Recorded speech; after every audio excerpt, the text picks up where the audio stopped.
我家小胖仔最近生病了，已经持续咳嗽10多天了，已经有1周没上幼儿园了。但是呢，他这个咳嗽呢不是很严重啊，病情稍微好一点的时候呢，每天也就咳嗽那么2-3声、3-4声，但是呢，肯定是身体不太舒服。正好这周6呢，就带着我家姑娘我家小胖仔去医院检查了一下，检查结果呢显示这癌细胞什么的都没什么问题。而且呢，也排了胸片也没什么问题。最后检查了支原体、衣原体，发现呢，支原体这一项显示为弱阳性，也就是有点支原体感染。那么我呢，根据这个情况呢，就在网上搜索了一下，我发现呢，不搜不知道这次长春市的这个支原体感染，尤其是小孩，还挺严重的。你看，在这个快手上这是我截的图不知道是耸人听闻呢，还是真事儿据传呢，这个吉大医院呢，阿奇霉素已经断货了。还有呢，网上也有类似的这个辟谣的信息就说这个大伙儿别担心咱们这个国家这阿奇霉素还很充足不存在断货的问题。实际上孩子有病这个家长还是挺担心、挺着急的。但是呢，瞎着急也没有用。我们呢，听一听专家是怎么说的，尤其是这个国外专家是怎么说的。听完之后我觉得对我非常有启发。各位听众、各位观众，大家好。大概在几天之前，我做了一个简单的视频，科普了一下支原体的感染以及支原体的肺炎。视频发出之后，很多听众观众还是有很多的问题。最主要的一个问题，他们想知道为什么这次支原体的传染会这么严重，会有这么多的孩子得病，而且他们发现这些支原体感染的孩子的病症要比我所说的重。那么今天我就略微敞开的讨论一下支原体的感染用药以及它的抗药性。上一个视频我非常简略的介绍了一下支原体感染之后所用的抗菌素。由于支原体是没有细胞壁的，所以像盘尼西林、头孢这类药物对它是没有效果的。对于支原体感染，首选药物我们叫做大环内酯类药物，经典的是阿奇霉素、克拉霉素。关于这些抗菌素到底怎么样对支原体产生压制作用，这里有介绍，但是我不具体说了，因为我相信很多听众对于这方面并没有一些基础知识，这个最主要是给一些专业人士做一个参考。大环内酯类的药物的好处，它基本上可以适用于所有的年龄。当然，对于婴儿和幼儿使用的时候，一定要让医生去决定，因为这个年龄段它的剂量是按照体重来决定的，一般普通人很难掌握这类的剂量。它的最主要的副作用就是消化道的不适感，而这类药物对支原体压制作用其实是很好的。那么当对这类药物产生抗药性之后，接下去一个选择就是新型的4环素类，包括多西环素和米诺环素，但是它只适合用于8岁以上。我说适合，并不是说8岁以下禁用，如果在医生的评估之下还是可以使用的。那么为什么限制于在8岁以上？因为这类药物如果在幼儿的时候使用的话，可能会导致牙齿发黄、牙齿发育不良的情况，所以使用的时候必须要小心。最后一类是喹诺酮类，经典的是左氧氟沙星和莫西沙星，它使用的年限更加高，是18岁以上。因为在动物测试里面发现，它对幼年的动物会有软骨的损伤，有些时候使用不当，甚至于会出现癫痫的症状。那么上一期我已经说了，支原体最主要的感染人群是5岁至20岁，5岁以下也有可能。所以说这3类药物里面最佳的选择是大环内酯类，也就是阿奇霉素。在全世界的医疗界，包括中国在2023年发布了支原体肺炎治疗的指南，都把大环内酯类的阿奇霉素当作首选。那么为什么这次大流行阿奇霉素好像效果并不这么好？很多孩子哪怕用了之后都仍然变成了重症，这个就和药物的抗药性有关。在2014年，在传染病杂志上面有一篇文章，它就是专门研究了支原体肺炎针对于阿奇霉素的抗药性的调查。在这份调查里面发现，中国在2008年那个时候对于阿奇霉素的抗药性是70%左右，但是到了2012年，支原体肺炎对于阿奇霉素的抗药性高达90%以上，接近于98%。也就是说，在2012年的时候，阿奇霉素对于支原体肺炎已经基本上没有什么效果了。在同一个时期，我们看看日本和南韩，2012年的时候，支原体肺炎对于阿奇霉素的抗药性只有70%，也就是说和中国2008年的时候相接近。而在欧美国家，这个数字更加好，那时候的抗药性只有10%。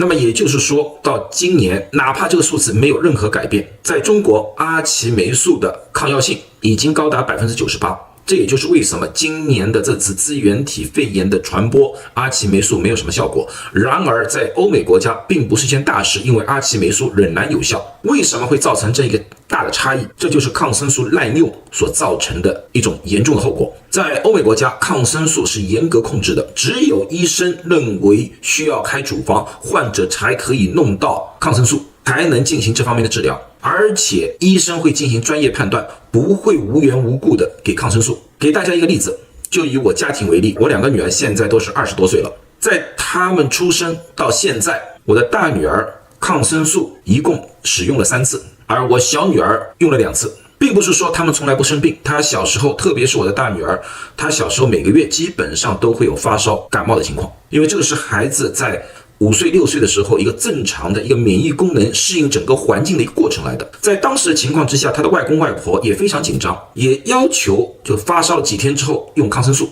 我扛住了他们的压力，因为我告诉大家，一般的感冒发烧的情况大概是5天左右，而且往往是第3天或者第4天发烧特别高。一般普通的家长第1天他们觉得没多大问题，第2天有点紧张，到第3天的时候就急急忙忙的把孩子送去医院里面要求吊针。确实用了抗生素要吊针，你感觉他的发烧好像好了。有些是因为输了液，这个液体在身体里面起到一定降温作用，另外一个就是它的自然一个过程，你哪怕第3天第4天不用药，这个孩子的发烧也会自然的被控制好。只是在我们的眼里面看，好像是抗生素有效的，其实并不然。这个我就和孩子的外公外婆解释了很多事情。刚刚开始的时候，他们还是不相信我。过了几次之后，他们发现确实如此，以后我们就不争论这个问题了。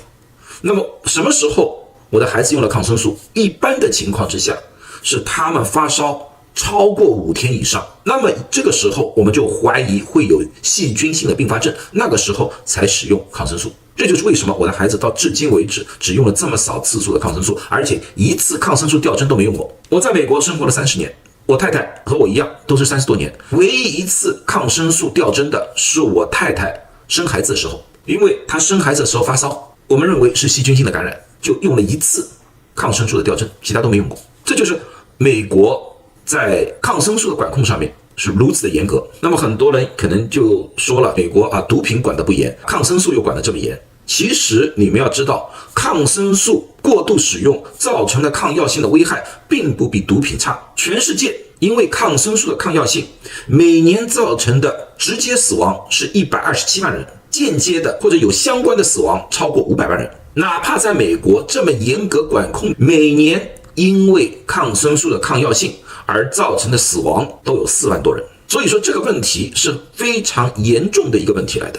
它这个问题并不比滥用毒品轻松，反而这个我认为比毒品更加的危害大。为什么？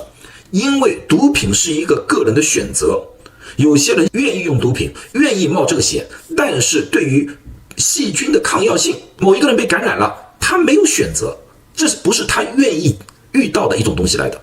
但是由于这个大环境而造成了这么多细菌的抗药性，使医护人员手足无措，这个是完全没有必要的生命的流失。所以在去年新冠肺炎的时候，有些地方推出了所谓金冠4件套，就是抗病毒、抗细菌、激素、退烧药。这4件套当时我就反复说了，抗细菌的那个绝对没有作用，反而增加了抗药性。现在这个数字就告诉你们，这个抗药性对我们每一个人都是一个非常严重的问题。好，那么今天我就把这个支原体肺炎这次这么严重，其中一个原因告诉大家了，希望引起大家重视。最后祝大家都健康，谢谢大家。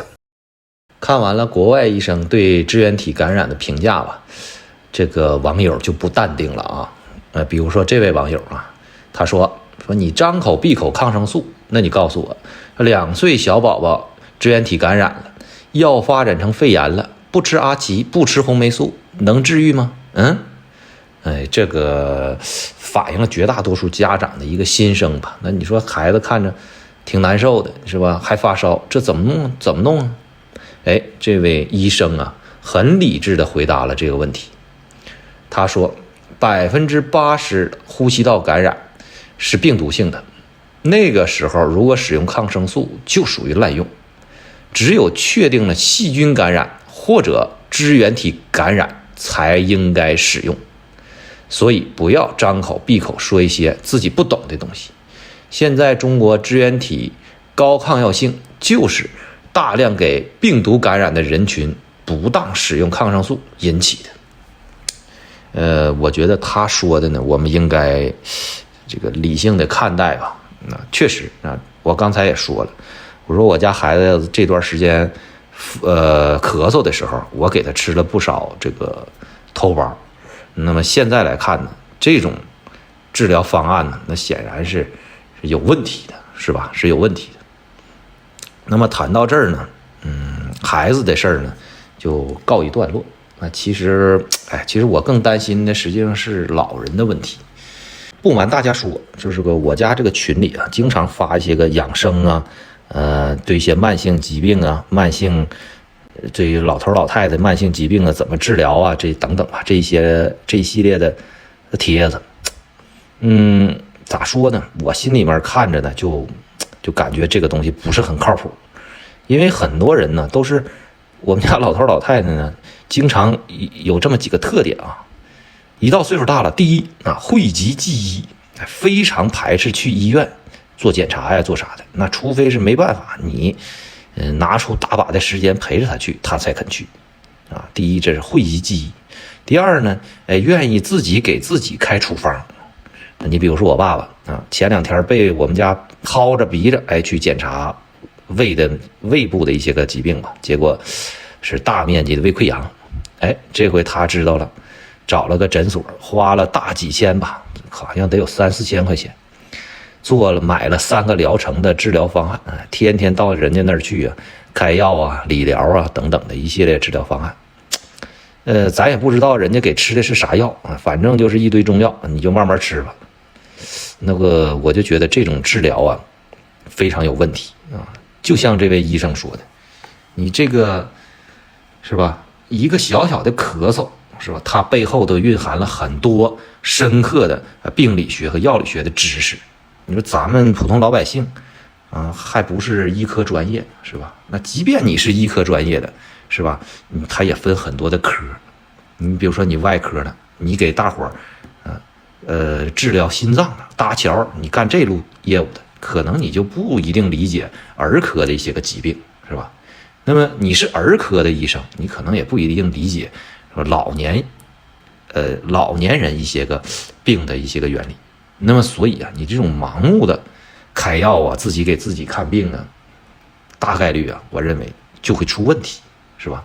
那么很多病，这个我们就是怎么说呢？就是很悲观的说吧，那就是没有办法治愈的，或者说它就是可以自己自愈的。你比如说这种病毒性感染啊，你挺个3-5天是吧？发烧个2-3天、3-4天，它自己就自愈了，不需要你人为干预。反而你越干预，是吧？对这个你自己的身体啊，甚至对整个社会的危害都很大啊。这就是我今天的一点点小的感悟吧。我希望呢，我也把这一段记录下来，因为就像刚才那位网友说的，你家小孩生病，或者你家亲戚生病，你就看着他，让他挺着，需要你有很深的医学知识，你要克服自己的这种打针吃药的这种想法，你要和自己的这种意识做斗争啊，是很难的，需要你有非常坚定的信念。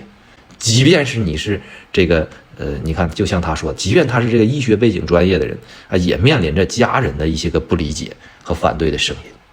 那么也只有这种人啊，才有可能说挺住家里人的这种干扰。那么我们普通人呢，能不能做到这一点呢？我想大概率是做不到的。那做不到怎么办呢？那你就打针，你就吃药呗。反正呢，今天我就把这个现象提一提，我也希望也对我自己是一个教训吧。就是你在不了解的情况下，不要乱给孩子用药。我给孩子前后吃了能有1盒的头孢，我就觉得这个实际上是非常不妥的一个行为。